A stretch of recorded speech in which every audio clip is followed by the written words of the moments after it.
Music and Booze with Mo is produced and distributed by EatsDrinksTV, a service of the Center for Culinary Culture, home of the Cocktail Collection, and First Reel Entertainment, and is available wherever fine podcasts can be heard. The Center for Culinary Culture, telling the story of food and drink, one taste at a time.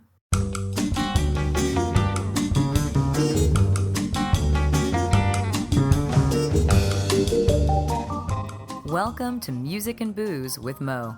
I'm Mo Herms, and I've worked in the music industry most of my life, so have met some pretty amazing musicians over the years. I also love a good cocktail, and I've encountered some really interesting bartenders as well. It seems that there's a lot of crossover, so when I can, I like to talk to musicians and bartenders about music and booze. Join us at the bar, won't you?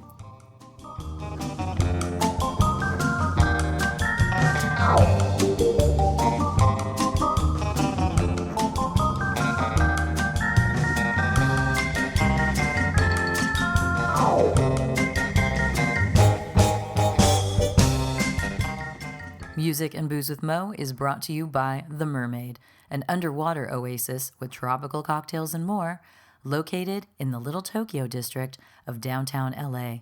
Follow The Mermaid on Instagram at The Mermaid LA for a complete listing of hours, events, and more. The Mermaid LA is proudly woman and Latin owned, and you can visit them at 428 East 2nd Street in downtown Los Angeles.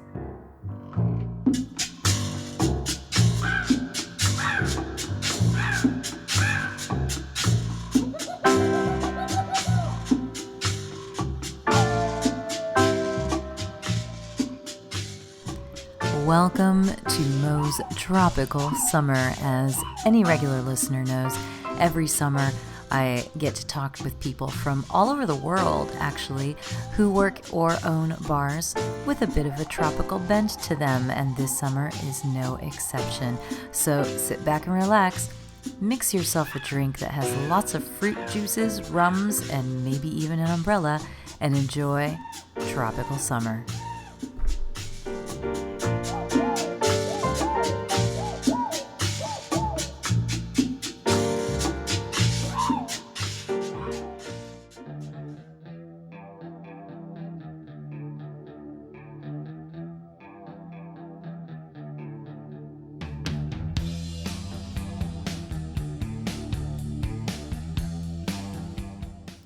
I was really lucky, this will make sense in a moment, because I got to hang out at the Lucky Tiki, which is in West Hollywood, California. There is a second location opening any minute in Highland Park, East LA, and I spoke with Cristian Salazar Diaz, who is working at that lucky spot. We got together before the opening of the West Hollywood location, and then everyone started showing up and opening the place. So while we're chatting, sounds change, music comes on, people join us, you'll get to hear all the fun, but it's a lovely spot, and I'm sure the new one will be amazing as well. But I've known Cristian for quite some time. He's a wonderful person, and I met him, ages ago, because he got his tiki chops at one of the best places in California to do so, Trader Sam's at Disneyland. We're going to talk all about that and his whole voyage into the tiki community and what he's up to both on a personal and professional level. So, pour yourself something delicious, put an umbrella in there, and let's listen to our chat with Cristian.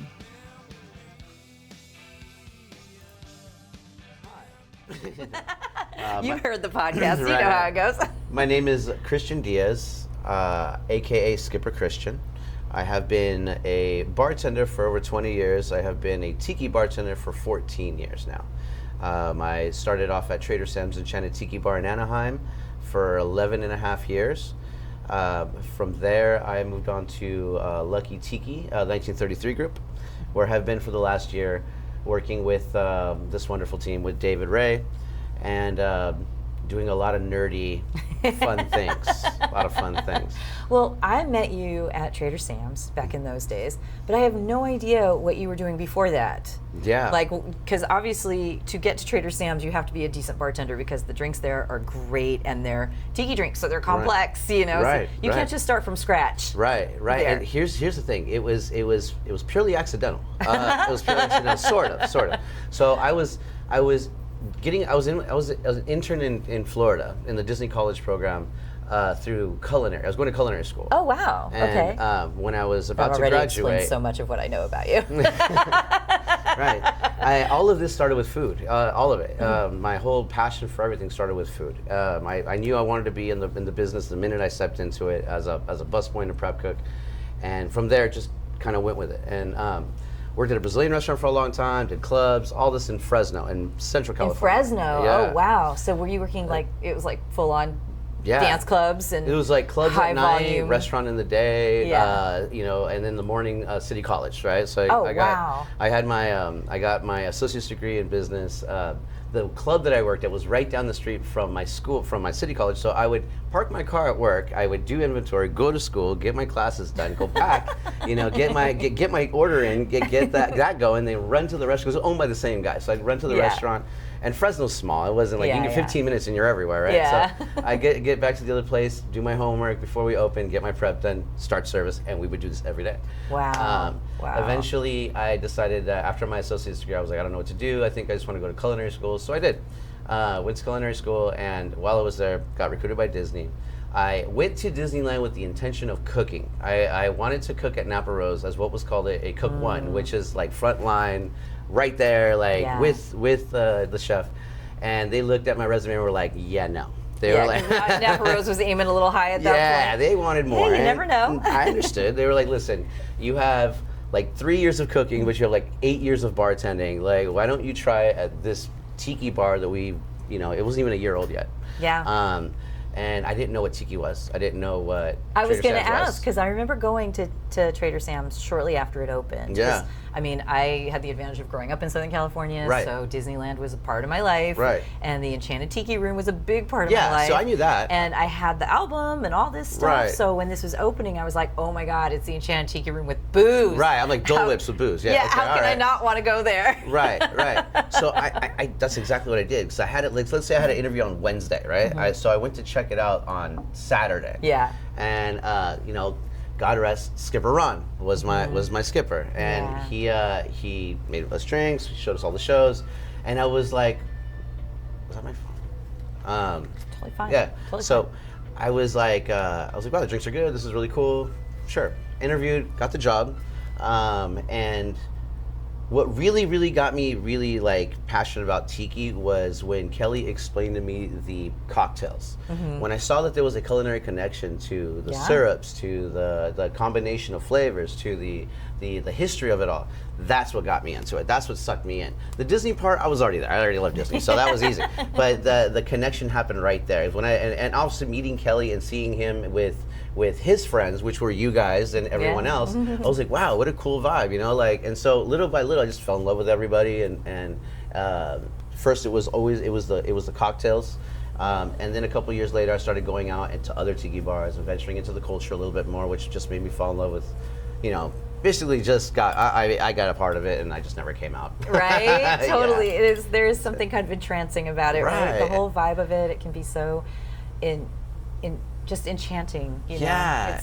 It's the Enchanted Tiki Room, but it's beautiful to be in. Right, and to see everybody, that whole group of people, just how they all flourished in their own art. So like Matt, of course, Spike, like David, I mean, you have McBiff, I mean, you have everybody who did their own thing. You have art, you have music. Right, everything. everywhere, and they all flourished. At the time, they were all just drinking buddies at Sam's. I didn't know who they were. They were artists outside of there. It wasn't until I went, I was like, wow, you have a band? That's really cool, man. That's awesome, so it's really cool now, 14 years later, that they're up there on stage at Oasis rocking out, and their booths over at the Mai Kai and here and there, and it's just like, man, wow, it's inspiring. Well, you have a big part in this now as well, because you've kind of grown up with this whole, current phase of the tiki scene, because the tiki scene's been around for decades, as we know, and there's kind of this batch. It is kind of, to me, a Trader Sam's batch, you know, Right. because that opened up, and then there was this Anaheim crew Right. that kind of grew out of it. People that are adjacent to it, and all of that, the art and everything. But you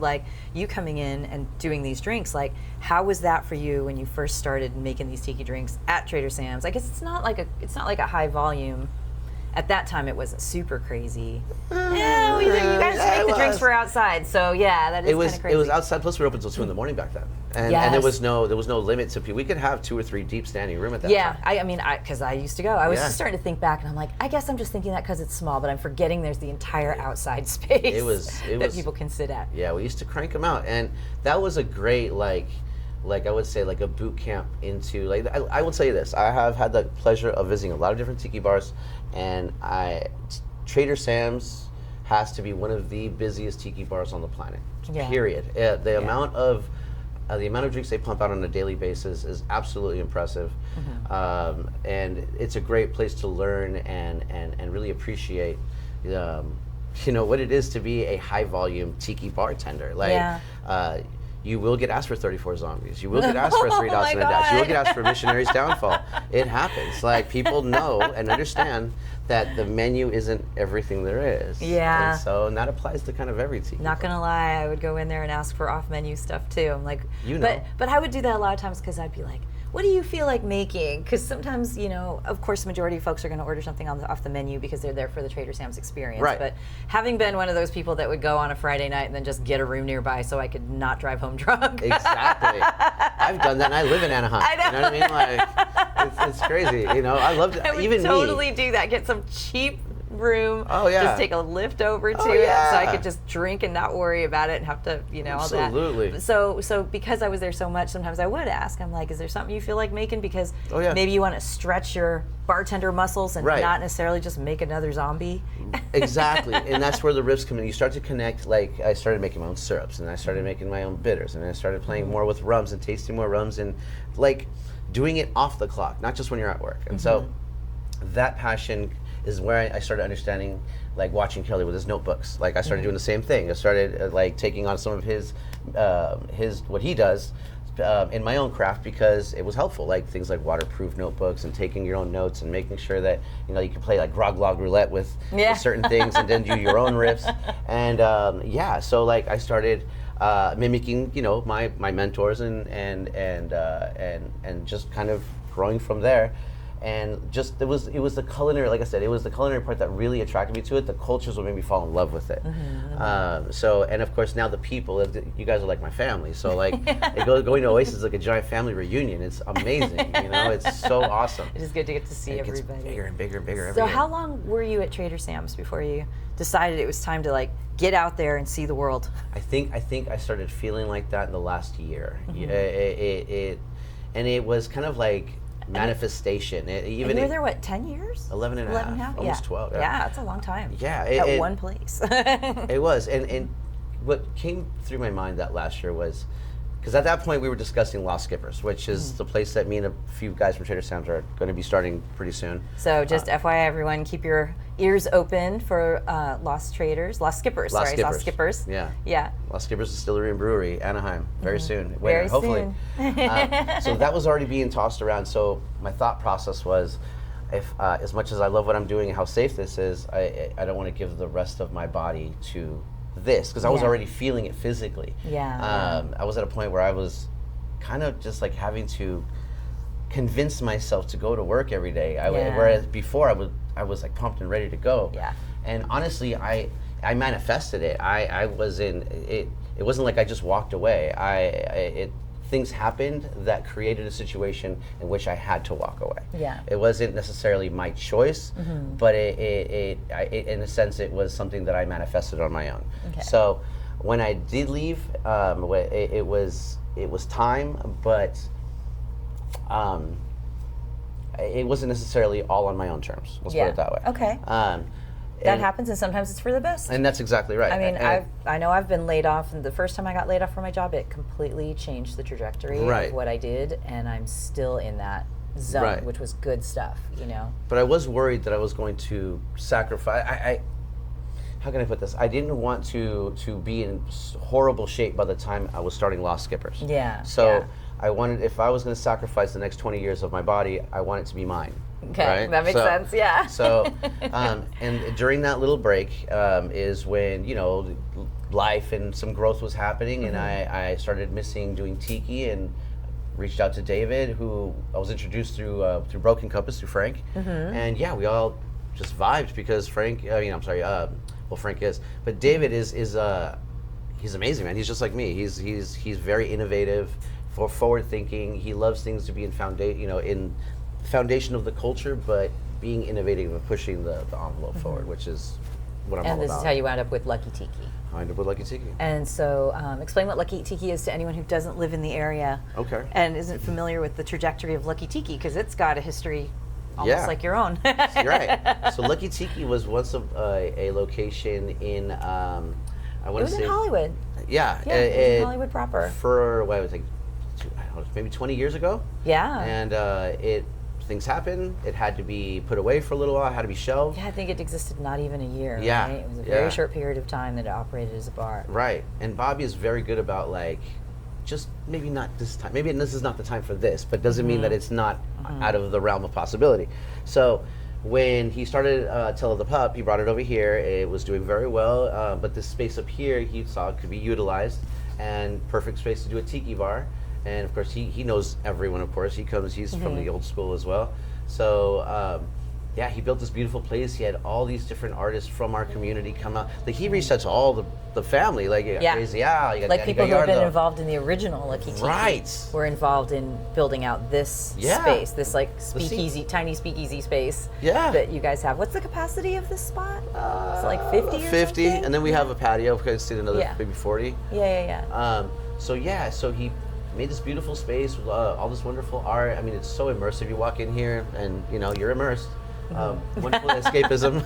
Very immersed, and we have this excellent bar crew who is very enthusiastic, very charismatic, and they have fun doing what they do.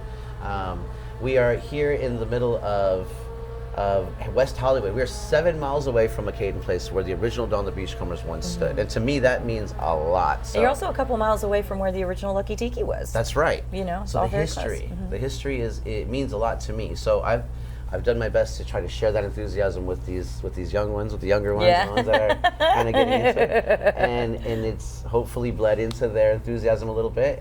But I think it has, because they have so much fun doing what they do, and I love being a part of that energy. And now we're doing a second one. I know. We've been open for about 1.5 years now, a little under, and the place is packed. Thank God. And it's hard to get a reservation to this spot. So gotta know people, I guess. I don't know. I can't even get in here. And then the new one's going to be in Highland Park. Highland Park Bowl. It's going to be within the Highland Park Bowl, which is another. So just for those listening who don't know, Bobby Green, who's the head of 1933 Group, started off opening the Bigfoot Lodge, which has been in movies. People have seen that one, and several other places around town, but started taking in restoration projects. That's what I love about Bobby. Yeah, so he's restored things in Los Angeles, like the Formosa Cafe, Idle Hour in North Hollywood. The workshop. So this spot here, where Lucky Tiki is, and then the Highland Park Bowl, it was... That and the Formosa, I think, are the grand dames. Oh, yeah. Grand dames of this, because the Formosa was incredible the way he brought it back. I mean, it never really closed, but the Highland Park Bowl had been this punk rock venue. I had seen bands there because they closed off the whole bowling alley part, put up this little stage, and I would joke around. People would go behind this curtain and just pee on the floor. Oh my God. That's how punk rock that place was. I'm never going to look at the back of that place again. We'll see him again. Well, Bobby knew that, taking it over. And he went in and completely restored this whole place, finding this old mural that was on the wall that had been covered. It's incredible. And so that's where the new Lucky Tiki is going to live, is within, because I know there's multiple floors in there. There's a secret entrance, just like here. There's a secret entrance.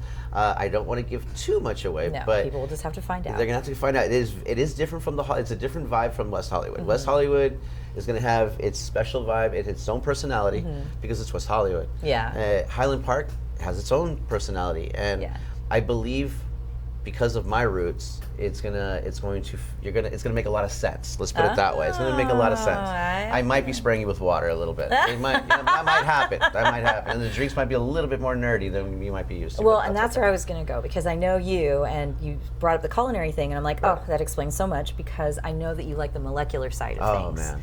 And I know that's something that Lucky Tiki has played with, and Lucky Tiki also is a tiki bar I've gone to that really has a lot of agave involved. It isn't just rum focused. There's a really heavy focus on like tequilas and mezcals here too, which I think is great because we're in Southern California. You know, we can love the rum, but hey, you know, let's reflect the Mexico-ness of us. Absolutely.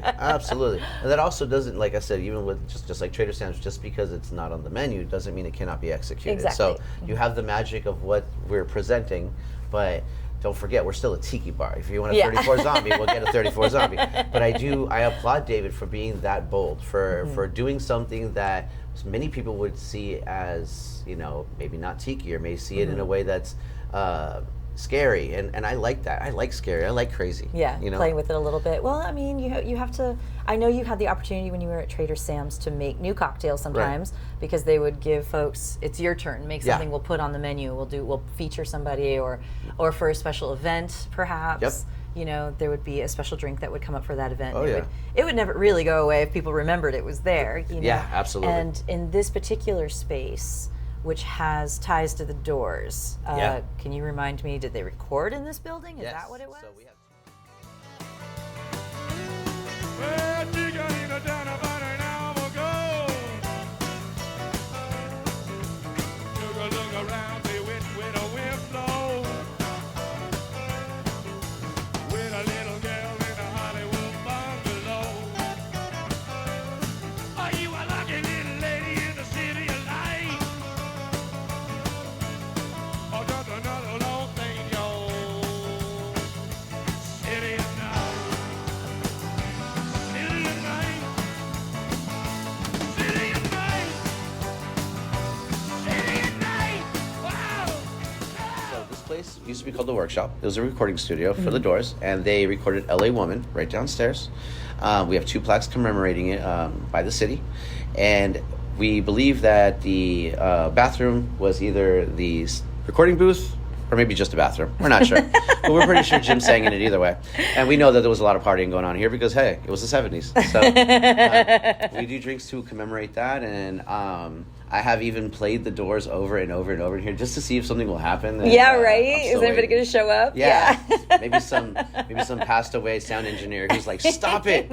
Trapped here. I don't know. Oh my God, that would be hilarious. Yeah. Well, I mean, speaking of the music stuff, you told me you used to play drums. Was that like something to just annoy your parents with when you were a kid? I grew up in the grunge times, man. So like I had like long hair. I was a skater. I had I played drums. I love all types of music. My father's Latino. My mom and dad are from Chile. So I grew up listening to Latin music all my life. See, more South American kids. Right, yeah. Right. I have a brother 10 years my senior, so I used to like steal his CDs and listen to all his music that I'm not supposed to listen to. So rap, hip hop, rock, all of it. I love it all.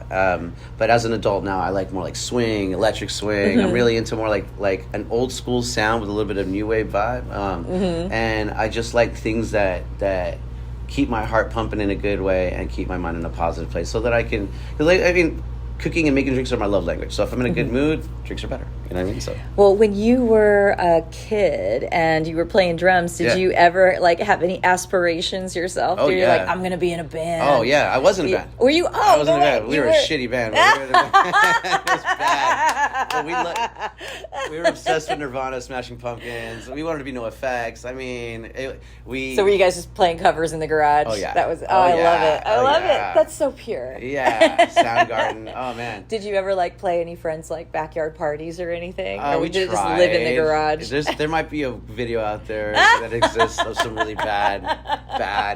We were called Skaters in a Rage. Sire. That's how we were corny. Super. Skaters in a Rage? Sires. SIAR. Skaters in a Rage. Because we were all skaters. Oh, Sire's the acronym. Oh my God, yeah. Skaters in a Rage. That's actually not a bad name. We were for that period of time. We're dorks. We're all dorks. And we all Have you dated not a bunch of noticed goth that people. We're tiki people. Right, We're all right, dorks. right. Tiki is like.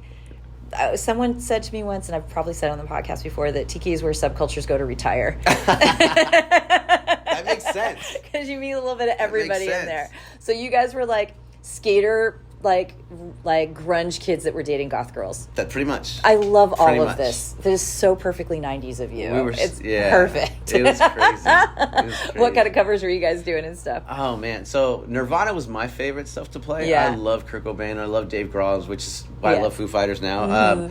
But yeah, No Effects, Pennywise. We loved Rancid. We loved. Oh my God. I'm thinking like Soundgarden. I mean, I All know that grunge stuff. All that grunge stuff, and we would even do like some '70s stuff, like some Skinner. Yeah. We would try to do some Sabbath.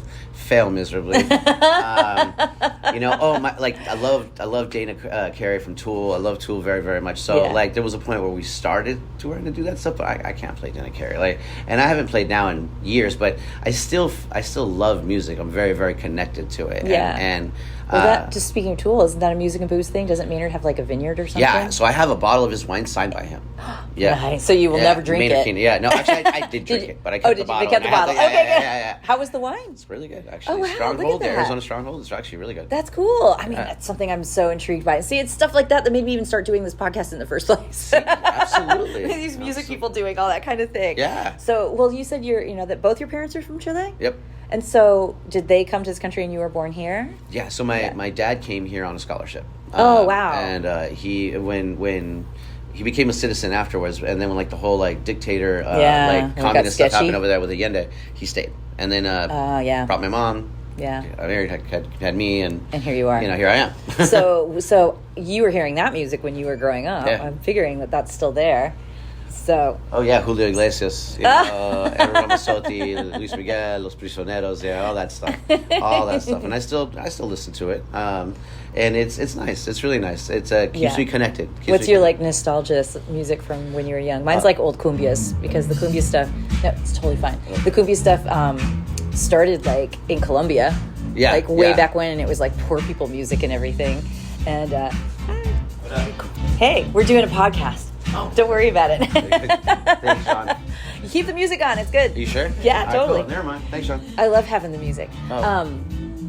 It's now it got livelier in here. Yeah, right? I mean, we're talking about the music stuff. It's time. Sean's good at that. He's really good at that. He knows how to get his pump before work. Yeah. So yeah, what music were you listening to? Like, as a what kid, gets you nostalgic?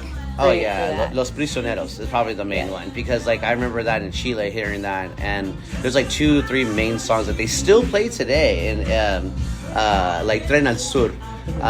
It's just a beautiful, like kind of like rock Latin music, and it's like one of those one or two hit wonders that they had from back in the day. Yeah. But I listen to it and I can literally get put back into Chile as a kid. Yeah, know? that's I awesome. There are certain cumbias that if I hear them, all I see is my mom teaching cumbia. Like I see a bunch of people dancing like traditional style with the costumes. Just flashes right into my head, and then I want an empanada really bad. Exactly. I love that. It's totally the vibe with all of that kind of stuff. Reminds me of being a kid. Yeah. Well, if you had gone forward and become a band, what kind of band were you going to be? Were you going to be like were you going to be playing on Warped Tour? We that probably was like would have been goal? like Anger Management or Warped or Advanced Warped Tour. We wanted to be those guys. We wanted to be the like no vacancy, fuck everybody, the society. Sorry, I don't know. Oh, you can totally swear on this. Yeah. Okay. We're talking about music and booze. Right. Swearing is exactly. part of the deal. We're pirates, man. We're pirates. We're all pirates. I love it. Well, I know that you've had time over the years. Sometimes you've been able to craft a cocktail, given some specifications. Okay, here's the event. This is what we're doing, all of that. I don't know if you've ever had the opportunity, just because you've kind of gotten that chance while you've been in Tiki. So I don't know if you've had the chance to do something music related. Not yet? No, the music related as far as my hands-on music, no. Well, I just mean music related in creating a drink. So I often ask people, have you ever made a drink that's been named after an artist, named after a song, or inspired by an artist? And I don't know that you've had that chance yet. No, honestly, now that I think about it, no. Yeah, because you've been in the Tiki thing, so it's always been that focus. And I've taken things from like movies, obviously, because I worked for Disney. There was a lot of there's a lot of resources IP. from that. Yeah, But honestly, I've never, until I got here and started seeing like the Jim Morrison. And, Like I've never really ventured in that direction. But now that I've been around David a little bit, that probably, now that you said that, it's going to get in the back of my mind. I was going to say, Yeah. I feel like you have an opportunity. That's a good idea. But then again, you've got the tiki thing. It has to kind of fit in somewhere. Do you know Hope Ewing from? Yes. So Yeah. she has a great quote that I love. She says, "A Negroni tastes like your favorite song and your grandfather's jacket." And I'm like, that's pretty spot on. Like, I'll never forget that. I love do that love quote. Negronis. I had 2 awesome grandpas, very different styles of jackets. So Yeah. I'll have to There you think go. about it. You're right. But I like that. It totally makes sense. Man. So getting back to the drinking thing, and we touched on it for a sec, the molecular stuff. Right. So talk to me about how you got into that. So when I got into culinary, Playing with science. Yeah. So I've always been like if I'm gonna cook, I want to see who the top 10 guys in the world are at cooking and see what they do. Like, because I want to know and I've always been this way. Same thing with cocktails. I'm always watching the top 10 people, best bartenders, bars, what have you.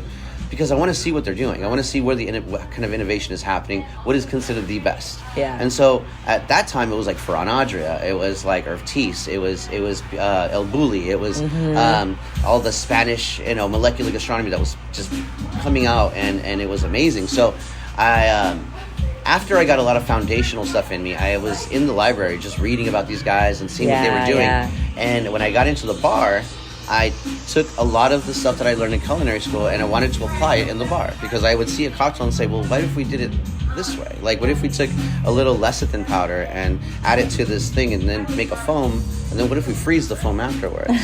Like, I know this gets crazier and crazier, but the rabbit hole is so deep. Yeah. And it's so much fun.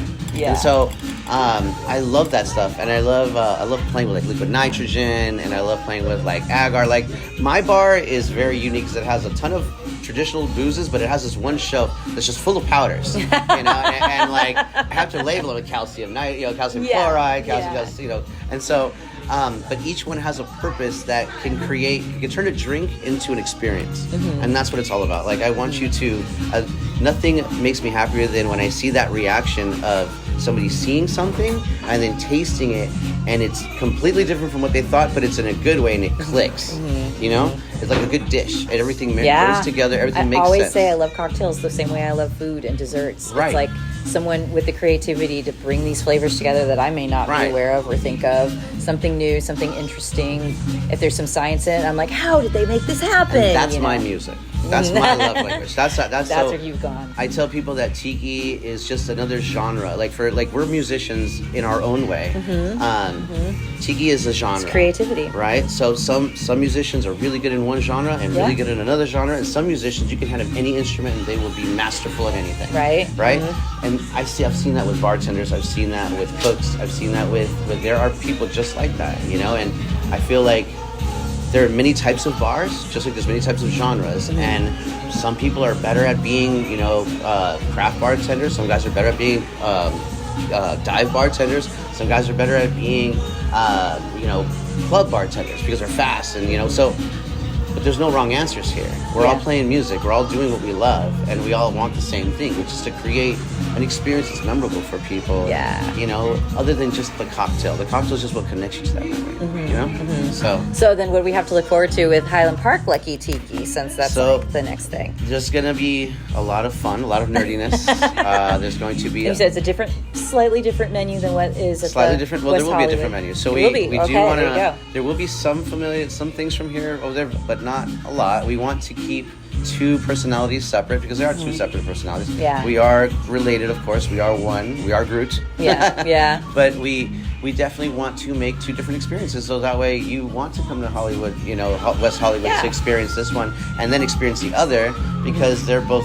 Imagine if they just did Trader Sam's and Enchanted over in Florida. No, you got to have Grotto. It has to be a little different, right? So same idea. Yeah. Highland Park needs its own personality. I'm very grateful that I've had the chance to really collaborate with David on this menu and get some really nerdy stuff in there. And it's going to be fun. You're going to see some molecular stuff. You're going to see some theater. Yeah. Some theater.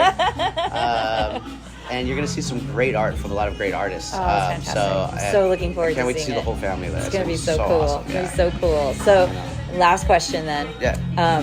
When you're chilling out, what are you listening to? What are you drinking?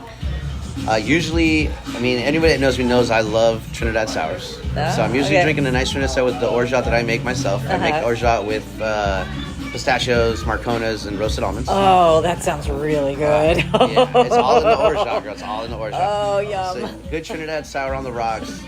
Sublime 40 ounces of freedom. There you go. Yeah. Perfect. So, all right, tell everybody the social media, how they can find you, how they can keep track of what's going on with Lucky Tiki and yourself, etc. Got you. So there is Lucky Tiki HLP on Instagram. Of course, Lucky Tiki #1, of course, on Instagram as well. I go by Skipper Cristian. All one word, no H in Christian. CR. And I'm doing Lucky Tiki Highland Park, and I'll see you there. We'll see you there. Thank you so much. Yay. Thanks, Mo.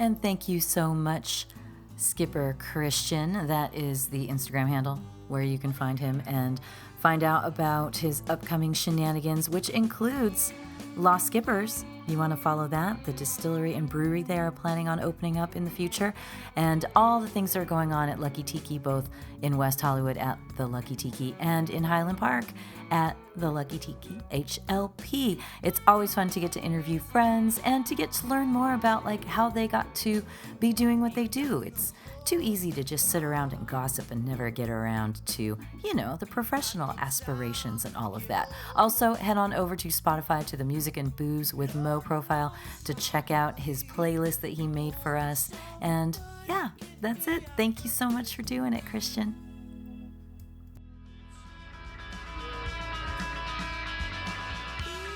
Thank you for tuning in to our barroom chats on Music and Booze with Mo.